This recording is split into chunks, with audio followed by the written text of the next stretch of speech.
Audio Jungle.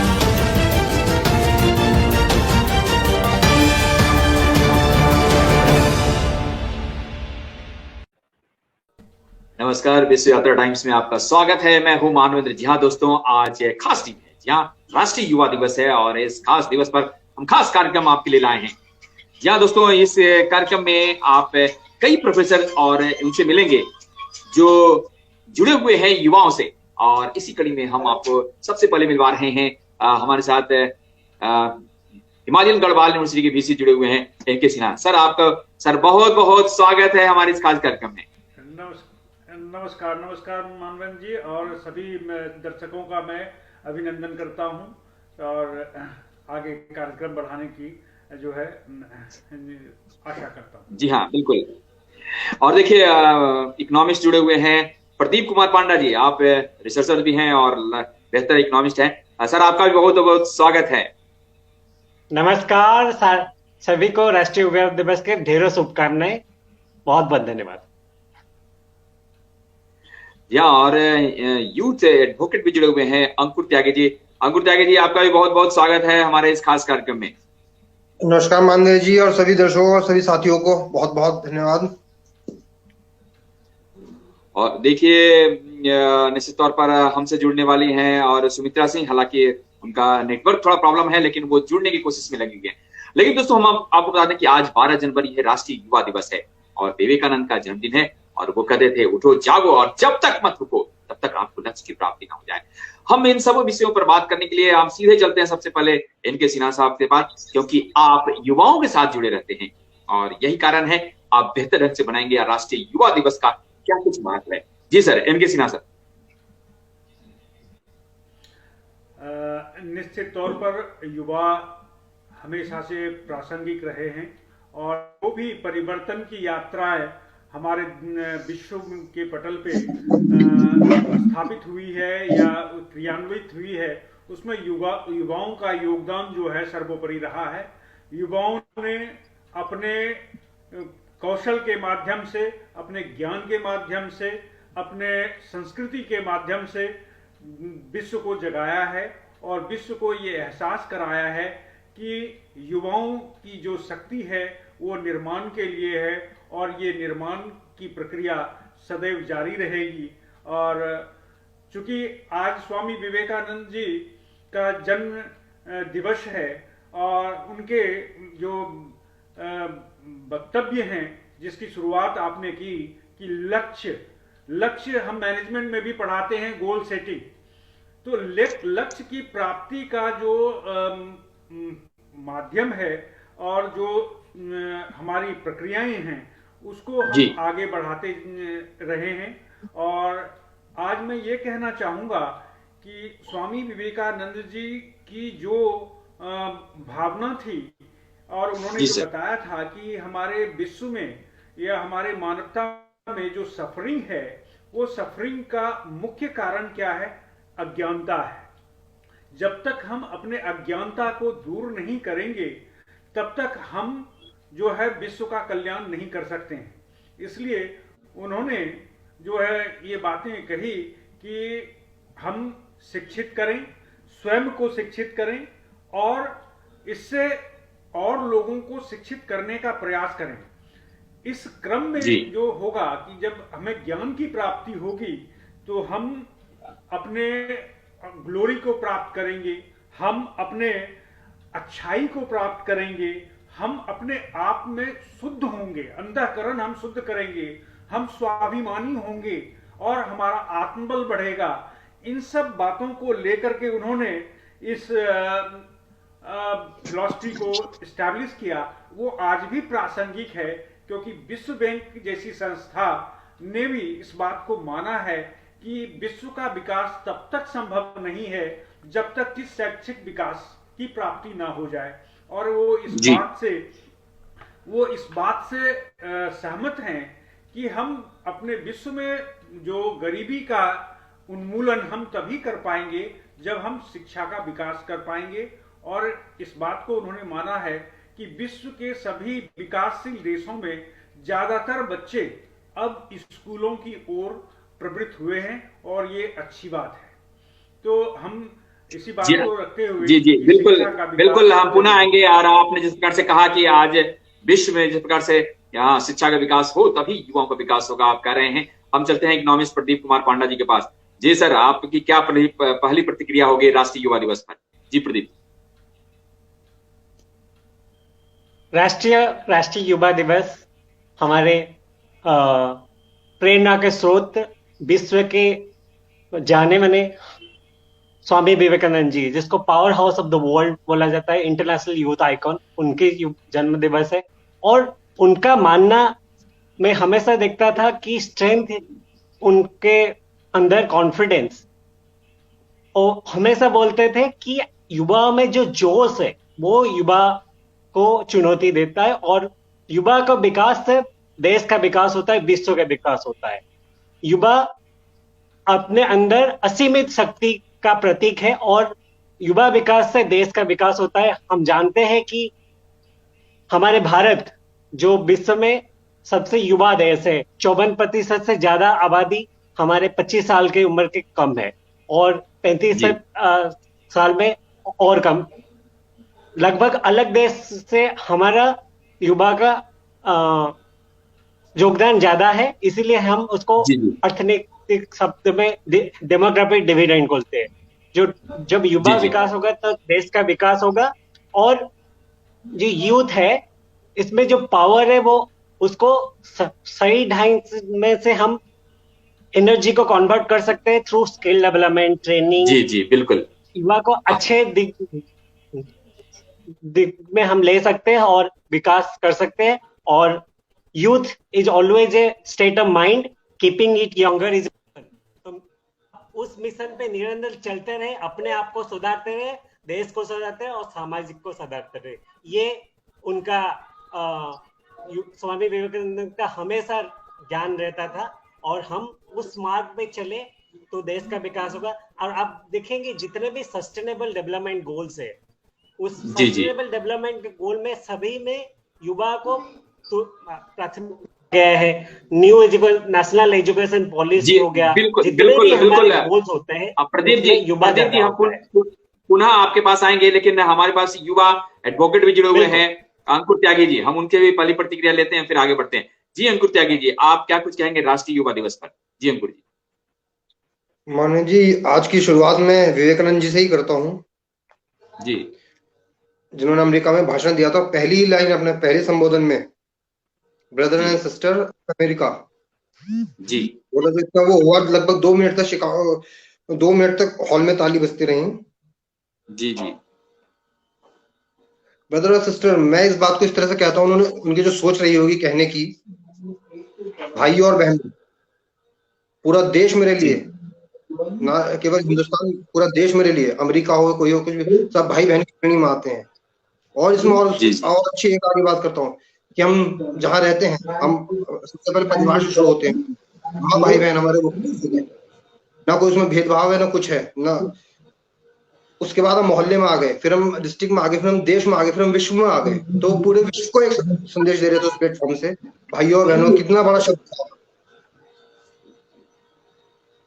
जी sir. जी जी जी, आज की मेरी तरफ से यही है कि उनकी सोच को करता है। कितनी कम कम समय में, कितने कम उम्र में उन्होंने वो दिया, और आज भी हम उनके सिद्धांतों पर, उनके कई बातों पर चल रहे हैं जो जीवन में फॉलो करते हैं, और युवाओं को करनी चाहिए।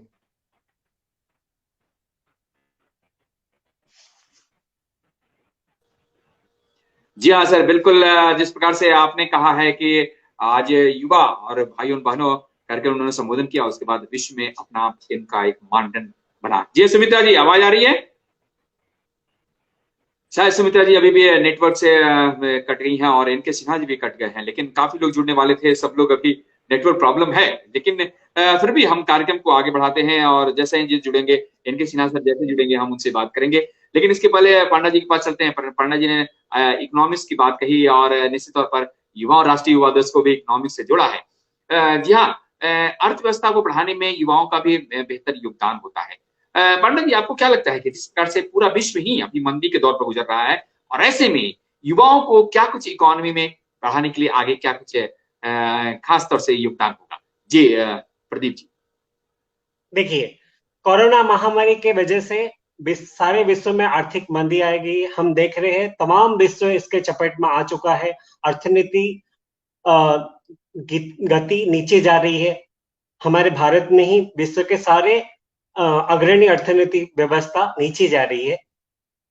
तो हमारे बहुत सारे जो लॉस हो रहे हैं क्योंकि एक्टिविटीज, अर्थनीतिक एक्टिविटीज नहीं हो रही है, तभी युवा का रोल उससे ज्यादा बढ़ जाता है क्योंकि युवा के अंदर जो समर्थ होता है वो अनलिमिटेड होता है।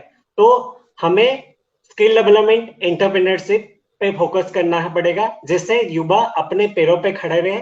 स्किल डेवलपमेंट लेके वो अपने आप में जो हुनर है उसको पहचाने और अपने हुनर के बल में अपने कदमों पे खड़े हो, स्वावलंबी हो, आत्मनिर्भर भारत बने। और जैसे ही वो युवा अपने किसी माध्यम से वो स्वावलंबी हो जाता है, वो और कुछ लोगों को रोजगार देता है।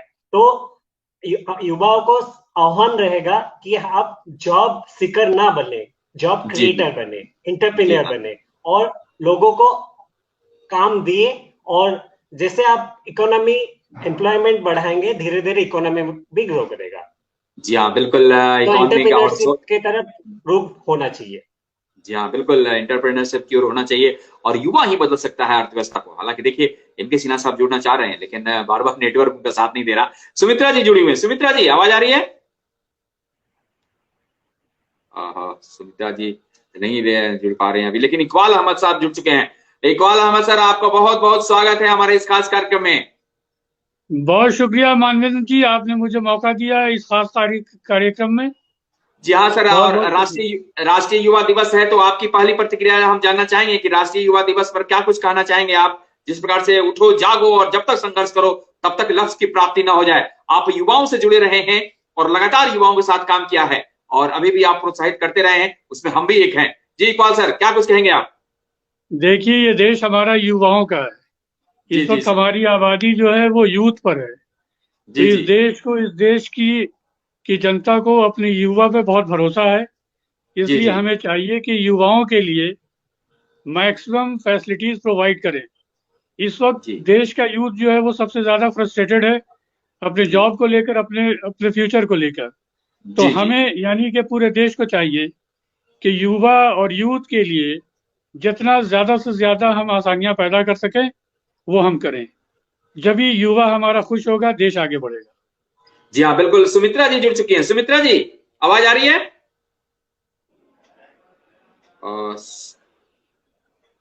नेटवर्क प्रॉब्लम है। अंकुर जी के पास हम पुनः चलते हैं।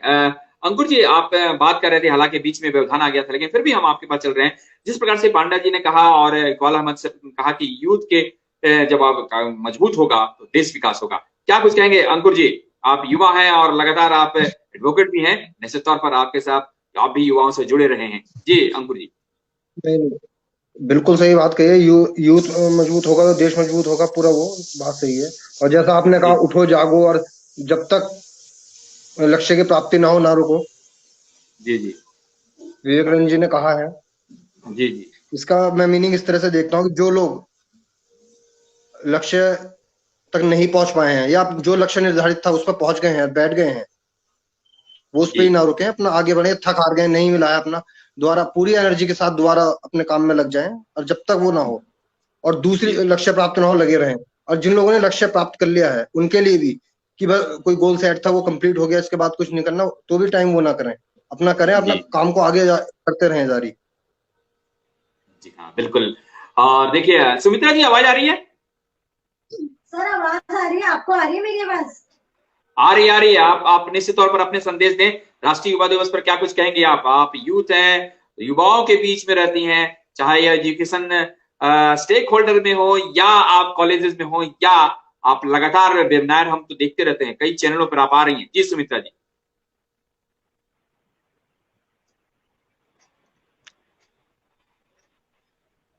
सुमित्रा जी से लगता है संपर्क हमारा टूट पा रहा है, लेकिन हम सीधे चलते हैं अपने। सुमित्रा जी, आवाज आ रही है?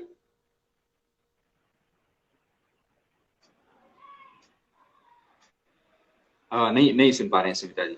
चलिए हमारे प्रदीप पांडा जी के पास फिर से चलते हैं। प्रदीप जी, जिस प्रकार से कह रहे हैं, कहा भी जाता है कि यूथ अगर मजबूत होगा, युवा अगर काफी आगे होगा तो निश्चित तौर पर देश विकास होगा। लेकिन कुछ दिनों में ऐसा देखा जाता है कि जब आंदोलन होता है तो यही युवा काफी कुछ ऐसा करता है जिससे काफी नुकसान भी होता है। क्या कुछ कहेंगे प्रदीप जी, क्योंकि आप अभी हम आएंगे माइक्रो फाइनेंस पर भी आएंगे, क्योंकि सरकार वहां जोर दे रही है और युवाओं को काफी उससे लाभ होने वाला है। लेकिन हम इसके पहले जानेंगे कि आखिर ऐसा भी है कि जहां डिस्ट्रक्टिव होता है वहां युवाओं को भी मोड़ दिया जाता है। तो आज कुछ ऐसे दिवस पर उन्हें क्या कुछ संदेश देंगे और कैसे इन्हें वैसे जगहों पर ना मोड़ा जाए, क्या कॉलेजेस में या जहां भी स्टेक होल्डर वो कार्यक्रम करते हैं और ऐसी जगहों पर उन्हें समझाया जा सकता है? जी प्रदीप। बिल्कुल, देखिए एक्चुअल युवाओं को विजन को और डायरेक्शन की जरूरी पड़ते हैं। युवा एक ऐसी अवस्था है जिसमें आप उसको जो डायरेक्शन में ले चाहते हो वो ले जा सकते हो। आप उसको अच्छे शिक्षा, अच्छे तालीम देंगे तो वह बेहतर इंसान बन सकता है और ह्यूमन रिसोर्स डेवलपमेंट, जिसको ह्यूमन डेवलपमेंट बन सकता है। अगर आप गलत संगत में आ गए, जैसे बहुत हम देख रहे हैं कि हमारे करप्शन में आ गए हैं, फिर हमारे बहुत सारे युवा पबजी खेलने में मस्त है और सोशल मीडिया में बहुत समय बिताते हैं, या हमारे ड्रग्स में चपेट में आ जाते हैं, गलत कुसंगत के चलते वो इस तरह गलत कार्यों में आके अपना जीवन और राष्ट्र का जीवन खराब करते हैं। क्योंकि एक युवा से एक फैमिली जुड़ता है, एक फैमिली से सोसाइटी बनता है, सोसाइटी से राष्ट्र बनता है। तो आप युवाओं को मेरा संदेश रहेगा कि आप गलत संगत में ना आए, अपने शिक्षा को पूरी तरह से ईमानदारी से खत्म करें, जो भी काम आपको मिल रहा है उसको अच्छे तरह से खत्म करें और बढ़े। और सबसे बड़ी बात, आज के युवा बहुत स्ट्रेस में आ जाती है। स्ट्रेस लेने का कोई जरूरत नहीं है, आप आराम से अपना पढ़ाई खत्म कीजिए, तालीम जो काम आप कर रहे हैं उस पर ध्यान दीजिए, उसको अच्छे तरह से खत्म कीजिए और बहुत सारे अपॉर्चुनिटी आपके लाइफ में आएगी, उसका लाभ लीजिए और बढ़ते जाइए। रुकना नहीं है, धीरे धीरे बढ़ना है, पढ़ना है, सीखना है और अपने आप को भी बढ़ाना है, अपने आसपास के लोगों को भी बढ़ाना है और देश को भी बढ़ाना है। क्योंकि युवा का दायित्व भी, जहां अधिकार होता है वहां दायित्व भी होता है। तो आपका दायित्व है जो आप सोसाइटी से आप जो ले रहे हो, सोसाइटी को देना भी है। तो आप समर्थवान बन रहे हो तो लोगों को भी समर्थवान बनाइए और आप जो दिक्कतों का सामना किए हो वो आप अपने मंच पे लोगों के साथ साझा करेंगे तो आपसे वो लोग सीखेंगे, प्रेरणा लाएंगे। क्योंकि जैसे हम देखते हैं कोई एरिया में कोई अच्छे फुटबॉल प्लेयर बन गए, क्रिकेट प्लेयर बन गए, उनसे पूरा वो सोसाइटी इंस्पायर होके क्रिकेट खेलना शुरू कर देते हैं। सिमिलरली नेगेटिव चीजों पे भी होता है, प्रेरणा दोनों चीज पे काम कर सकते हैं, डबल एज सोर्ड जिसको बोलते हैं। तो आप सही दिशा में जाए और अपने साथ साथ अपने सोसाइटी का ध्यान रखें और दृढ़ निश्चितता के साथ आप आगे बढ़े और किसी भी चीज में आप झिझकना नहीं है, आगे अच्छे से बढ़ना है। कॉन्फिडेंस, जी हाँ बिल्कुल, कॉन्फिडेंस होना बहुत जरूरी है और तभी आप आगे बढ़ सकते हैं। जी हाँ, इकबाल अहमद सर के पास चलते हैं, आप युवाओं के बीच रहते हैं। क्या इकबाल सर, आप क्या कुछ कहेंगे, आज युवाओं में क्या उतना कॉन्फिडेंस है जितना होना चाहिए, क्योंकि युवाओं का देश है? जी इकबाल सर। देखिए मानदन जी, ये जो यूथ दिवस या युवा की जो बात कर रहे हैं आप, सबसे पहले तो हमें समझना ये पड़ेगा कि यूथ जो है हमारे देश का ही नहीं पूरे विश्व का एसेट है जी। तो इस एसेट को हमें संभालना होगा। जी जी। जो यूथ है उसके अंदर जो फ्रस्ट्रेशन है या उसके अंदर जो इनसिक्योरिटी है अपने कैरियर, अपने फ्यूचर को लेकर, ये जो है, ये देश को ये इनसिक्योरिटी और ये जो डर है इसको निकालना पड़ेगा। इसके लिए कोई ना कोई मैकेनिज्म हमें तैयार करनी पड़ेगी कि हम यूथ को कैसे एंगेज करें, कैसे इन्वॉल्व करें। अगर आप यूथ को एंगेज नहीं करेंगे, किसी काम में इन्वॉल्व नहीं करेंगे, तो आप जानते हैं कि खाली दिमाग शैतान का होता है। तो इसलिए ये इस चीज को समझने की बहुत जरूरी है और नेशनल पॉलिसी ऐसी बनानी पड़ेगी इस देश की सरकार को जो लोग सत्ता में हैं कि हम यूथ को कैसे इंगेज करें, उसको क्या काम दें, उसके अंदर जो पोटेंशियल है उस पोटेंशियल का कहाँ सही यूज करें हम। बगैर इसके समझे हुए, बगैर ये सारी फैसिलिटी प्रोवाइड किए हुए यूथ एक सही डायरेक्शन में नहीं जाएगा। अदरवाइज आप देख रहे हैं कि बहुत सारे स्टेट्स में यूथ का मिसयूज भी हुआ है, जस्ट बिकॉज ऑफ दैट कि they have not be given any chance, और उनको कहीं किसी तरह से इंगेज नहीं किया गया। तो हम यूथ को सही डायरेक्शन देने के लिए हम उसके लिए कोई ना कोई ऐसी पॉलिसी, कोई ना कोई ऐसी मैकेनिज्म तैयार करें ताकि यूथ का फ्रस्ट्रेशन दूर हो जाए और यूथ को लगे कि हम सिक्योर्ड हैं, मेरा कैरियर, मेरा फ्यूचर सिक्योर्ड है। ये हमें बहुत समझने की जरूरत है। और इसमें बड़ी बात आपने कही, यूथ के फ्यूचर सिक्योर हो और तभी वो यूथ कॉन्फिडेंट होकर काम बढ़ सकता है, आगे बढ़ सकता है। सुमित्रा जी हमसे कलेक्टिव तौर पे काम करना पड़ेगा। जी हाँ, मानवेंद्र जी काम करना पड़ेगा। जी सुमित्रा जी है। जी सर, जी बड़े सर आज बड़ी मुश्किल से ही जुड़ पा रही हूँ। क्या आवाज आ रही है मेरी?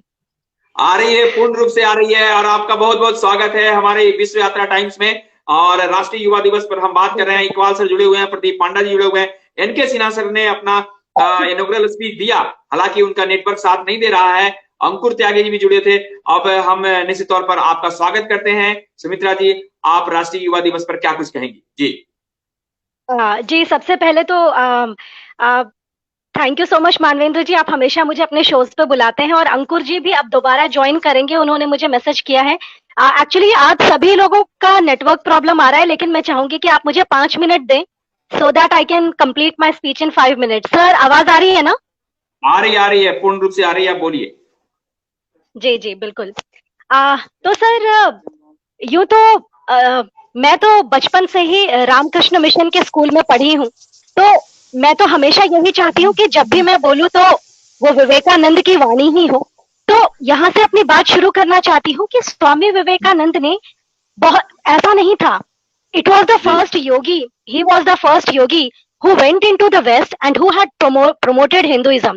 क्योंकि जैसा अंकुर जी ने भी अपने स्पीच में बोला था कि उनकी स्टार्टिंग की स्पीच क्या थी, उन्होंने ये बोला था, and it is dated back to so many 100 years back, you know, he said, sisters and brothers of America, it fills my heart with joy unspeakable to rise in response to the warm and the cordial welcome which you have given to us all। उन्होंने कहा, I thank you in the name of the mother of religions, I thank you in the name of the hundreds and the millions of the Hindus of all caste and sex। तो यहाँ से ये पता चलता है कि उनकी सोच बहुत ही ज्यादा व्यापक थी, एक साधारण सोच नहीं थी।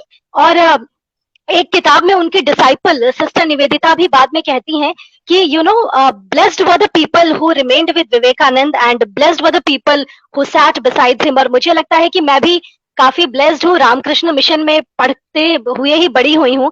तो यहाँ पर स्वामी विवेकानंद जी ने एक हारे हुए यूथ को उन्होंने कहा था कि देश का युवा जो होता है वो सुप्त सिंह वर्ग होता है।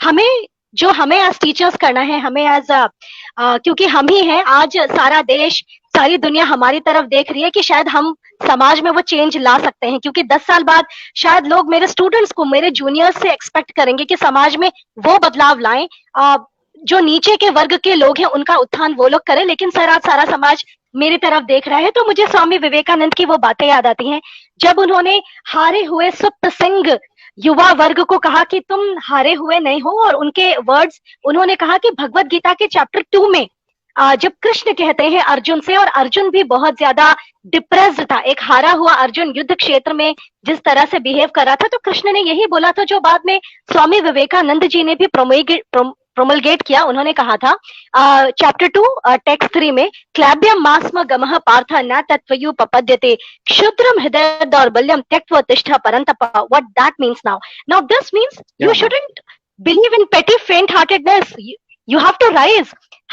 हम तो ऐसा कर ही नहीं सकते कि इस युद्ध क्षेत्र में सरेंडर कर दें, युवा को तो राइज करना ही पड़ेगा। और क्योंकि ये विवेकानंद की ही वाणी है जिन्होंने युवा वर्ग को एक सुप्त सिंह वर्ग कहा, तो मुझे लगता है आज राष्ट्रीय युवा दिवस पर हम सभी लोग एक दूसरे को मोटिवेट करें। मैं तो बहुत सालों से जुड़ी हुई हूँ अपनी यूनिवर्सिटी, अमेठी यूनिवर्सिटी से, बहुत ज्यादा हम लोग काम भी कर रहे हैं राष्ट्र की मुख्य धारा से जुड़कर, न केवल राष्ट्रीय लेकिन अंतर्राष्ट्रीय स्तर पर भी काम कर रहे हैं। तो यहाँ पर सर स्वामी विवेकानंद जी की एक बात याद आती है। उन्होंने ये कहा था कि डरने की बात नहीं है जब हम सोचते हैं कि हमारे समाज में इतनी ज्यादा प्रॉब्लम्स हैं, समाज में ऐसा हो रहा है, हर व्यक्ति को इक्वालिटी नहीं मिल रही है, इकोनॉमी डाउन होती चली जा रही है। लेकिन उन्होंने कहा था अगर इतना कुछ भी है तो do you think our country is going to die and lose out? Swami Vivekananda ji कहते हैं, shall India die? No, if so then from the world all ideality will be extinct, all sweet soul sympathy for religion will be extinct. और ऐसा क्यों? ऐसा अगर हुआ तो होगा क्या? He says that if India dies, then all ideality in the world will be extinct, all sweet soul sympathy for religion will be extinct, and in its place will reign the duality of lust and luxury, as the male and the female deities with money as its priest, fraud, force and competition, its ceremonies and the human soul, its sacrifice। और sir और मेरे सभी दोस्त जो मुझे देख रहे हैं, आपको बताना चाहूंगी ऐसा कभी नहीं हो सकता। तो स्वामी विवेकानंद की बातें हमें अभिप्रेरणा देती हैं। और जैसा कि सिन्हा सर ने भी अपने इनॉग्रल स्पीच में इतनी बातें कही, मुझे लगता है कि हम सभी को अपनी प्रभुता, अपने अंदर का बुद्धत्व जगाना होगा और तभी हम राष्ट्रीय युवा दिवस को सच में अपने अंदर समाहित कर सकेंगे और एक समग्रता के साथ आगे बढ़ सकेंगे। मारविंद्र जी, ओ जी। जी हाँ, बिल्कुल। और एनके सिन्हा सर जुड़ चुके हैं। सर आवाज आ रही है एनके सिन्हा सर? तो अभी भी नेटवर्क प्रॉब्लम है। चलिए हम इकबाल सर के पास चलते हैं, लेकिन एक बात और है प्रदीप जी, हम आपसे भी जानना चाहेंगे। एक दो राजनीतिक दल राष्ट्रीय युवा कमीशन बनाने की बात कहते हैं। राष्ट्रीय युवा दिवस है, हम इसलिए यह बात आप लोगों से जानना चाहेंगे कि राष्ट्रीय युवा कमीशन बनाने की जो मांग की जा रही है वो कितना जायज है? जी इकबाल सर। नहीं, देखिए कमीशन बहुत सारे पहले से भी बने हुए हैं अलग अलग डिसिप्लिन के, लेकिन क्या वो कहाँ तक इम्प्लीमेंट होता है, कितना उसको एग्जीक्यूट किया जाता है, ये सबसे बड़ी चीज है। आइडियाज और इस तरह की बातें करना, देखिए पॉलिटिशियंस को बोलना बड़ा आसान है, जी जी, वो झूठे वादे करना बहुत आसान है, लेकिन उस पे कायम रहना, उस पे डटे रहना और उसको पूरा कर देना, ये सबसे बड़ी बात है। आपने देखा, अभी एक्सपीरियंस रहा होगा 5-7 साल पहले कितनी कितनी बातें की गई, कितने कितने वादे किए गए, तो क्या वो सारी चीजें हमारे सामने आ गई? या ये जो बात की जा रही है कि यूथ कमीशन की बात जो कर रहे हैं आप, जी जी, इससे क्या हो जाएगा? क्या इससे पहले चीजें नहीं थी? नहीं और नहीं, अब इसके विमेन कमीशन हैं और भी ढेर सारी कमीशन बने हुए हैं, इसलिए कोई राजनीतिक दल राष्ट्रीय युवा कमीशन भी बनाने की बात कर रहे हैं। देखिए, इस कमीशन से बनाने से कुछ नहीं होगा। आपको देखना होगा, हर घर में जाके झांक के देखना होगा कि क्या वहां का यूथ सेटिस्फाई है या नहीं, क्या उसके लिए वो सारी, ये देखिए ये देश की जिम्मेदारी होती है, सरकार की जिम्मेदारी होती है कि वो अपनी यूथ को सेटिस्फाई करे। जी जी, चलिए हम इसी पर प्रदीप कुमार पांडा जी से हम प्रतिक्रिया लेते हैं। जी प्रदीप जी, आप क्या कुछ कहेंगे? मेरे विचार में राष्ट्रीय युवा कमीशन बनना चाहिए, क्योंकि देखिए सबकी समस्या अलग अलग है। किसानों की समस्या अलग है, महिलाओं की समस्या अलग है, सबके समस्या अलग अलग है। तो जब कोई फोकस देना पड़ेगा तो आपको कमीशन बनाना पड़ेगा। राष्ट्रीय युवा कमीशन अब बनाए, उसमें युवाओं को सदस्य रखे, क्योंकि युवा को बेहतर समझ सकता है, उनका क्या दिक्कतें आ रही है वो समझ सकते हैं। तो युवा कमीशन बनाए जाए और उनके नेतृत्व भी युवा को दिया जाए, ताकि वो अपने आप में वो बांटे। और अभी समय आ गया है जब युवा आगे आए, बढ़ चढ़कर सारे क्षेत्र में अपना प्रदर्शन दिए और देश को संभाले। क्योंकि पहले से मैं बोलता आ रहा हूँ, युवा शक्ति सबसे बड़ा शक्ति होता है और युवा विकास से ही देश का विकास होता है। तो युवा को तो आपको बेहतर बनाना ही पड़ेगा। युवा कमीशन जायज है। जी जी, बिल्कुल जायज है। और दोस्तों, अगर आप भी जुड़ना चाहते हैं, जिस भी प्लेटफॉर्म से हैं वहां से विश्व यात्रा टाइम्स में आप अपने संदेश देंगे तो हम उसका जवाब निश्चित तौर पर अपने एक्सपर्ट से लेंगे। और दोस्तों, हम आपको बता दें कि हमारा व्हाट्सएप नंबर आपके स्क्रीन पर है। अगर आप मेल करना चाहते हैं तो हमारा मेल आईडी भी आपके स्क्रीन पर है। जी हाँ, visvayatratimes@gmail.com, और व्हाट्सएप नंबर आपके स्क्रीन पर है। आप नोट कीजिए और अपने संदेश दीजिए। अगर आप कोई भी प्रश्न होगा, उन प्रश्नों का जवाब भी आपको यहाँ मिलेगा। और सीधे चलते हैं इकबाल सर के पास। इकबाल सर, आज कहा जा रहा है युवाओं को स्वरोजगार की ओर बढ़ो। प्रदीप जी ने शुरुआत में ही कहा था कि आज जॉब सीकर नहीं, जॉब टेकर बनना है, लेकिन क्या आपको लगता है इतना आसान है क्या? आप लगातार युवाओं से जुड़े रहते हैं, क्योंकि हमारी एजुकेशन सिस्टम ऐसी है नहीं। जी कौन सर?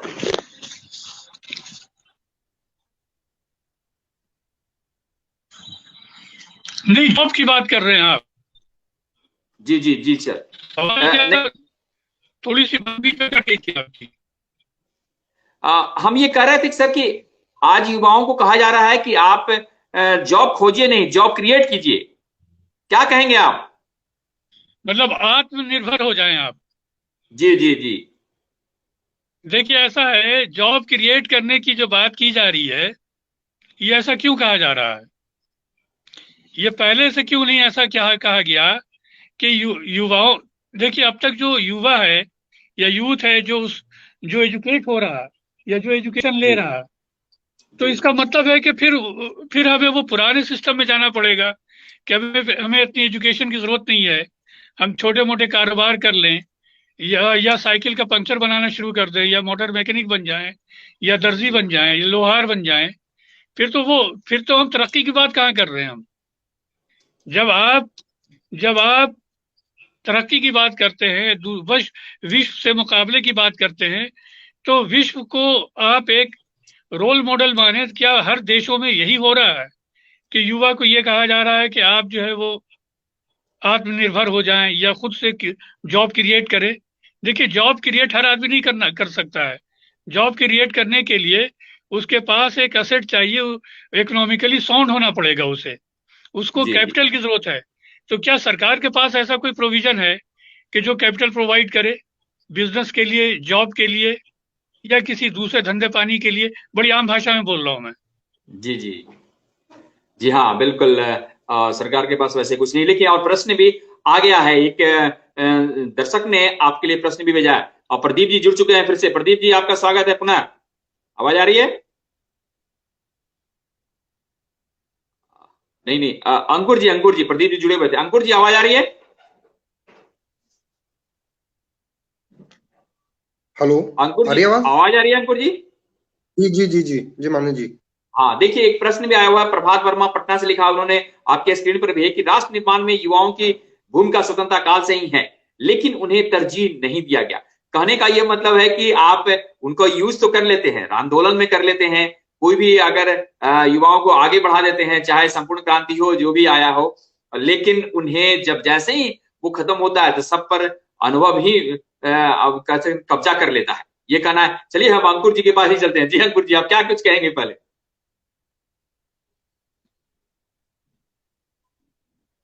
जी अंकुर जी। जी, इसमें मैं ये कहना चाहूंगा कि स्वामी विवेकानंद जी को वेस्टर्न में जाने की क्यों जरूरत पड़ी? जी जी हाँ, आवाज आ रही है, बोलिए। जी आ रही। पूरे विश्व को एक रास्ता दिखाने के लिए, पूरे विश्व को एक करने के लिए, अपना संदेश देने के लिए हिंदुत्व का, जी, स्वामी विवेकानंद जी को वेस्टर्न में जाना पड़ा। जी। और उसी उसमें मैं कहता हूं जी, हाँ, अमेरिका वो गए अपना, जहाँ अमेरिका में तो उनके कपड़ों पे लोगों ने वो कहा कि किस तरह का सन्यासी आ गया, कौन है, क्या कपड़े पहन के आ गया, क्या ये संबोधन देगा, क्या ये किसी उसको आगे बढ़ाएगा, किसी पूरा वो रखा अपना। और वो अपने विचारों से, अपने भाषणों से अपना वो करते रहे, और अपने देश का और अपनी संस्कृति का, हिंदुत्व का वो। जी सर। चलिए, नेटवर्क प्रॉब्लम। जी हाँ, चलते हैं हम इकबाल सर के पास। जी इकबाल सर, देखिए जो प्रश्न आए हैं उसका जवाब भी आप ही से लेते हैं। उनका कहना है कि राष्ट्र निर्माण में युवाओं की भूमिका तो है, लेकिन उन्हें तरजीह नहीं दिया जाता। क्या कहेंगे आप? देखिए, ये अक्सर देखा गया है कि जब हम किसी चीज को यूज करते हैं जी, तो यूज करने के बाद फिर उसकी अहमियत खत्म हो जाती है। ओके। तो अब तक यही हुआ है कि यूथ को यूज किया जाता है। अब मैं उसकी मिसाल दे रहा हूँ, जितनी भी यूनिवर्सिटीज हैं, सेंट्रल या स्टेट यूनिवर्सिटीज, हर जगह पॉलिटिकल पार्टीज ने वहां अपने अपने स्टूडेंट विंग स्टार्ट कर रखे हैं, और जब भी स्टूडेंट यूनियन का इलेक्शन होता है तो वहां वो किसी न किसी पार्टी से वो एफिलिएशन हो जाता है उसका। नेशनल पार्टी हो या स्टेट पार्टी हो। इस तरह से देखा जाए तो यूथ को हम उसका मिसयूज हो रहा है, जबकि यूनियन ठीक है, यूनियन की जरूरत तो है हमें, लेकिन पॉलिटिकल पार्टी उसे क्यों स्पॉन्सर करती है, सबसे बड़ा मसला ये है। जब पॉलिटिकल पार्टी उसे स्पॉन्सर कर रही है, इसका मतलब है तो वो सिर्फ उसका मिसयूज करना चाहती है, यूथ की एनर्जी का, यूथ की पोटेंशियल का मिसयूज करना चाहता है जितने भी पॉलिटिकल पार्टीज हैं। तो इससे हमें देखिए अपनी यूथ को बचाना पड़ेगा कि जो ब्लैकमेल किया जा रहा है पॉलिटिकल पार्टीज के जरिए और मिसयूज हो रहा है, उसे हमें समझने की जरूरत है। यूथ की जो एनर्जी है हम कंस्ट्रक्टिव नहीं दे रहे हैं, उसे हम कोई ऐसी दिशा नहीं दे रहे हैं जो कोई कंस्ट्रक्टिव काम कर सके। ये नारेबाजी करना, हुल्लड़बाजी करना, ये यूथ की पहचान बन गई है। मैं यही कह रहा हूँ कि उसे जब तक कि आप इंगेज नहीं करेंगे, उसे कोई काम नहीं देंगे, उसके सामने कोई ऐसा फ्यूचर ला के नहीं रखेंगे, उस वक्त तक यूथ की एनर्जी को, उसकी पोटेंशियल को हम सही दिशा में नहीं ले जा सकते हैं। हमें हमेशा देखिए ये देश बहुत बड़ा है, बार बार ये कहने की जरूरत है, पिछले 5 सालों से बार बार रिपीट किया जा रहा है कि विश्व में सबसे ज्यादा यूथ इंडिया में है। तो इस यूथ का कहाँ, कितना फ्रस्ट्रेशन है यूथ में। आप देख लीजिए अभी जो ये जो कोरोना आया और लॉकडाउन हुआ है, उसमें आप देखिए कि क्या हुआ लोगों का हाल। जो लोग माइग्रेट कर रहे थे, जो लोग रोजी रोटी के लिए छोटे शहरों से, गांव से निकलकर बड़े शहरों में आए थे, मुंबई, दिल्ली, कोलकाता, ऐसे चेन्नई जैसी जगहों पे जो गए थे, तो उसमें यूथ ही तो था, कोई बूढ़ा व्यक्ति नहीं गया था, ओल्ड एज लोग नहीं थे। मैक्सिमम आप जब रेशो निकालेंगे तो यूथ था। यूथ में कितना फ्रस्ट्रेशन था, वो कितना बुरी हालत से वो लौट कर गया है। इतना बुरा एक्सपीरियंस तो किसी देश में यूथ के साथ नहीं हुआ। तो यूथ को देखिए, यूथ को काम देने की जरूरत है। बिल्कुल सर, बिल्कुल। देखिए हमारा अब समय भी समाप्त होने जा रहा है, लेकिन हम प्रदीप जी से हम इस पर प्रतिक्रिया लेंगे। जी प्रदीप जी, आप क्या कहेंगे? राष्ट्र निर्माण में युवाओं की भूमिका होती है, लेकिन जहां केवल उपयोग करके उन्हें किनारे कर दिया जाता है, क्या कहेंगे प्रदीप पांडा जी? हाँ, मैंने तो पहले ही कह दिया था कि युवा का भूमिका ज्यादा होना चाहिए। आप एक हमारे जो टॉप लेवल जुडिशियरी हो गया या एग्जीक्यूटिव हो गया या लेजिस्लेटर हो गया, वहां पे एवरेज एज आप निकाल दीजिए। इंडिया में एवरेज एज वहां पे लेजिस्लेटर जहाँ पे मंत्री होता है वो 47 है, जो कि बहुत ज्यादा है। एवरेज एज मेरे हिसाब से जो हमारे लेजिस्लेटिव पोजीशन है, जुडिशियरी पोजीशन है, यहाँ पे एवरेज एज मेरे हिसाब से 25 से 30 होना चाहिए, क्योंकि युवा में जो नए प्रेरणा है, जो नए शक्ति है, उसका संपूर्ण योग होना चाहिए। और आपको मैं बता दूं, हमारे भारत में केवल 2% लोग ही कौशल है, ओनली 2% पीपल आर स्किल्ड, जबकि विदेशों में आप देखेंगे वहां पे 97%, 96%। तो हमारे युवा को स्किल डेवलपमेंट देना चाहिए पड़ेगा। स्किल डेवलपमेंट से वो अपने पोजीशन धीरे धीरे बनाएंगे, धीरे धीरे अपने स्तर से आगे उठेंगे। जब वो आगे उठेंगे वो प्रोमिनेंट पोजीशन में आएंगे। और इसका मायने ये भी हुआ, युवा अपने आप को समझ जाए कि वो देश को जोड़ने के काम कर रहे हैं या देश को तोड़ने के काम कर रहे हैं। ये हमारी जिम्मेदारी भी है, हमारी रिस्पॉन्सिबिलिटी भी है कि हम जो काम कर रहे हैं, हमें खुद इसको सोचना पड़ेगा कि हम देश के भलाई के लिए काम कर रहे हैं या देश के बुराई के लिए काम कर रहे हैं। हम 135 करोड़ भारतीय है, एक कदम भी आगे बढ़ा ले तो देश 135 करोड़ कदम बढ़ जाएगा। तो हमारे क्या बात है। और देखिए अब हमारे इस खास कार्यक्रम में हम चलते चलते संदेश ले लेते हैं आप सबों से। और सबसे पहले हम चलते हैं इकबाल सर के पास। इकबाल सर, क्या कुछ कहेंगे आज के युवाओं को, क्या कुछ संदेश देंगे राष्ट्रीय युवा दिवस पर? जी सर। यूथ के लिए संदेश यही है कि उन्हें एथिकल होना पड़ेगा, उन्हें अपने स्वभाव में नरमी आनी पड़ेगी और बड़े ही वेल डिसिप्लिन होकर एक सही दिशा में आगे बढ़ने की जरूरत है।